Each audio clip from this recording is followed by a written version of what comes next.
Então tá aí, ó.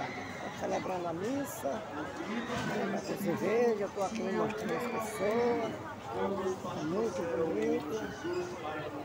Quero fazer uma crítica aqui aos padres que organizam essa linda profissão. Eu sou evangélico, mas não tenho nada contra a religião de ninguém. Mas a minha crítica é porque a missa, o encerramento da procissão, era para ser na frente da igreja e não lá no palco das músicas do domingo que o povo cantou durante essas 3 noites. Mas era para ser na frente da igreja. Você veja que a igreja está morta, como se nada tivesse acontecendo. Você vê que durante toda a noite foi dentro da igreja e hoje seria na frente da igreja, num palco de tanta música profana do mundo, e a igreja fica morta, fechada. É um absurdo que eu acho, através dos padres, através dos padres. Assim, e aí, Cícero, tá bom, Cícero? Valeu, Cícero. Muita gente aí assim. Abre bem as portas do teu coração. Veja aí, isso não era para ser aqui na frente da igreja. É um absurdo. São as vozes do povo de Deus. Só mesmo você. Que tenha a praça ser tão grande como é, mas deveria ser aqui na frente da Pode igreja, ser não melhor, mais no forte. palco Deixa a luz do das céu. músicas profanas dos cantores. Aí, Abre tanta bem gente. as portas. Veja aí, quanta gente, todo mundo sentado, muita gente. E deixa a luz do céu. Veja aí, coisa linda. Muita gente. Meus irmãos, minhas irmãs, neste dia 2 de fevereiro, a Igreja Católica do mundo todo celebra também o dom da vida consagrada. E eu gostaria, no início desta homilia, aqui nesta querida paróquia, de saudar uma expressão bonita da vida religiosa aqui presente, das pessoas de Dom Pedro, de Isaac, também da Irmã Maria e das irmãs do Lar do Pelegrino. Eu gostaria de a eles e a vida religiosa uma salva de palmas bem forte, pois a vida religiosa é um dom na vida da igreja. Uma saudação ao querido irmão e amigo no sacerdócio, Padre Antônio. Tive a alegria de conviver com ele por mais de 2 anos nesta paróquia. Uma saudação à senhora prefeita Sandra Paz, ao vice-prefeito Marcos Torres, a todos vocês, meus irmãos e minhas irmãs. Depois de mais de 1 mês em outra missão, retorno aqui com muita esperança, com muita alegria, para celebrar o encerramento desta bonita e tradicional festa de São Sebastião. Mas a igreja celebra, como eu dizia hoje, a apresentação do Senhor. Porque, mais precisamente, hoje nós completamos 40 dias depois do Natal. No livro do Levítico, a lei de Moisés era clara. O filho primogênito do sexo masculino, depois de 40 dias, deveria ser apresentado ao Senhor, pois este filho primogênito era exclusivamente consagrado a Deus. E olha que lição de humildade.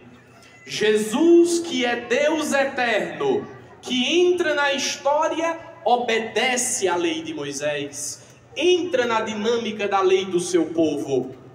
Pois como nos ensina o apóstolo Paulo na carta aos Gálatas, na consumação dos tempos, Deus enviou o seu Filho, nascido de uma mulher, nascido sujeito à lei, para resgatar aqueles que estavam perdidos pelo pecado.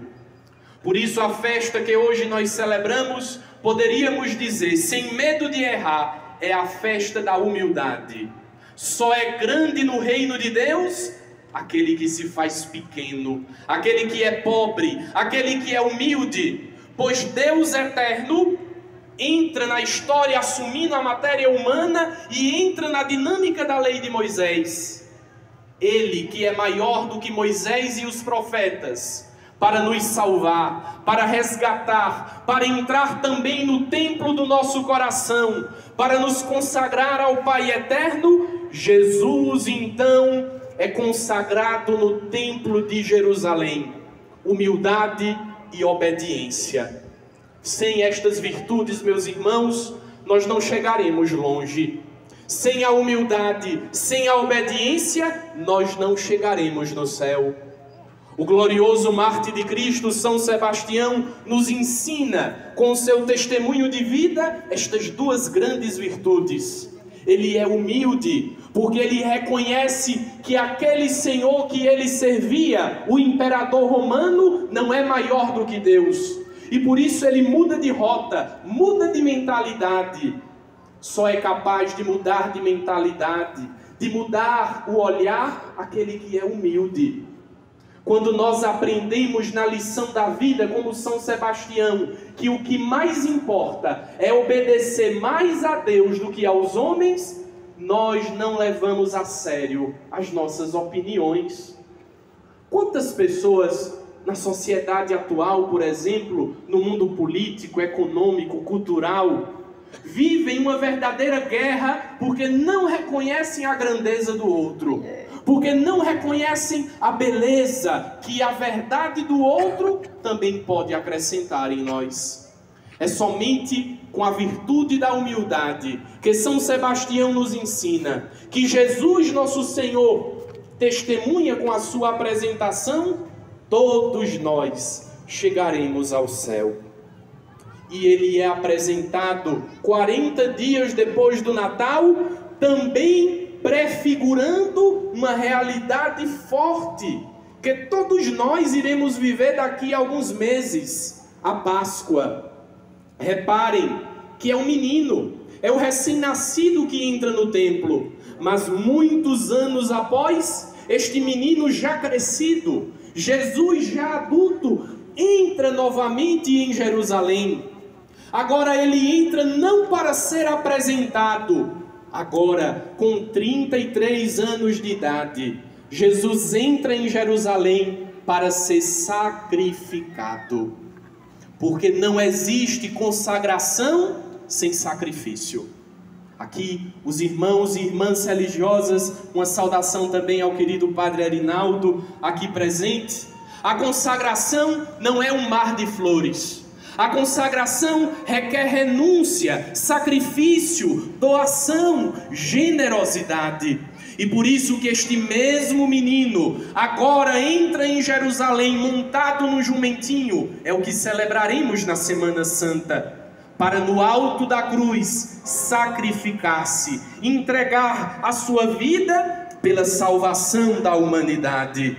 Este é, meus irmãos e minhas irmãs, o sentido espiritual da festa que hoje nós celebramos. Mas eu gostaria também, queridos irmãos e irmãs, de meditar com vocês um personagem que aparece no Evangelho de hoje, o velho Simeão. Reparem que este homem que estava no templo dia e noite, é ele que acolhe Jesus que se apresenta diante dele. Este personagem que, como nos diz Lucas, era cheio do Espírito Santo, movido pelo Espírito de Deus, esperava uma promessa. No início desta noite, às 6 horas da noite, Deus tem uma promessa para cada um de nós, para mim, para você. Olhe para essa pessoa bonita que está sentada no seu lado, dê uma paquerada nela. É a pessoa mais bonita de Canhotinho, foi sentada ao seu lado. Diga a ela assim: meu irmão. Diga com força: meu irmão, Deus tem uma promessa para você. E agora olhem aqui para o Padre. Quem quer contemplar a promessa de Deus na sua vida, na sua família, no seu trabalho, levante a mão, diga amém, bem forte. Todos nós, assim como Simeão, vivemos sob a luz da promessa divina. Meus irmãos, esperar a promessa divina não nos cansa, não nos decepciona, diferentemente de esperar as promessas humanas. Quantos de nós que aqui estamos já esperamos a promessa humana? Como é difícil, como é custoso esperar pelo ser humano. Por exemplo, esperar numa fila de banco, esperar num consultório, esperar a promessa do outro. Por isso que a esperança humana, que ainda não é virtude teologal, é uma esperança que nos desgasta, que retira a paz, que gasta as nossas energias.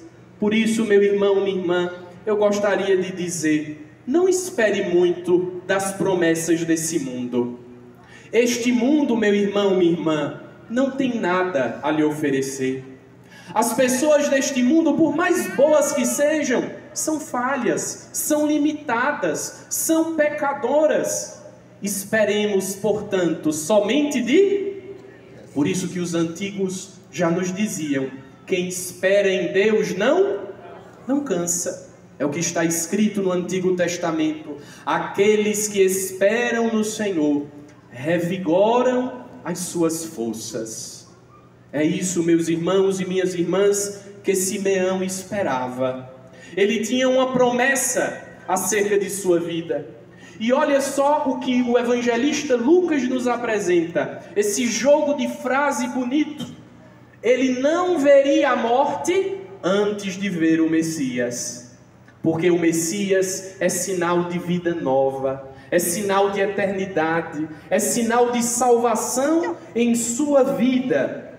Por isso que aquele menino que vem nos braços de Maria e de José, e além, olha que coisa curiosa, além de ser a apresentação do Senhor, era a purificação de Nossa Senhora, porque estava assim determinado na lei de Moisés. A mãe apresentava o primogênito e também deveria apresentar um animal para ser crucificado. O que é que Nossa Senhora e São José apresentam a Simeão para ser sacrificado? Pombinhos, pássaros, porque eles não têm recursos, eles são pobres, mas aquilo que eles têm, eles oferecem para ser sacrificado. Naquele casal, naquela família de Nazaré, tão pobre, tão humilde, está a riqueza da nossa vida, está a grandiosidade de Deus.